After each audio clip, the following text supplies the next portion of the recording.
gorsa bareedduu tanam hanga xumuraa dhageeffadhu irraa fayyadamta. Nabiyyiin keenya sallallahu alaihi wasallam yeroo wanti rakkisaan isaan mudate gara salaatam ariifatu. Bilaal koo azaana godhiiti nu boqochisi jechuun isaan ajajan turan. Yeroo dhiphachuun sitti dhagahame haalli rakkisaa yoo si mudate yookiin waan hin taane keessa galtee yoo jette dafiitii masjida seeniiti salaati. Keessattuu yeroo murteessaa ta'an tokko keessatti nabiyyiin sallallahu alaihi wasallam salaataan tasgabbii akka argatan gabaafamee jira. Fakkeenyaaf lola Badrii fi lola Azaab irratti seenaa Ibnul Askirii fi Ibnul Qiyaam gabaasee irratti hattuun tokko namicha muumina gara Shaam deemaa ture tokko ajjeechaadhaaf sodaachisa.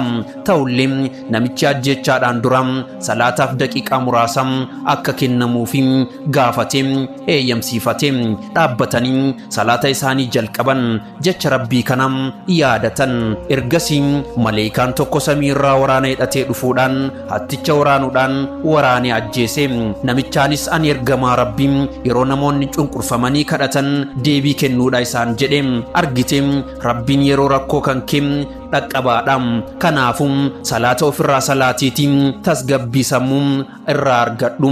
Salaata salaatuu keessatti waan hedduu akka irraa argattu sitti muniin barbaachisu. Kanaafuu salaata kan kee irratti jabaadhu.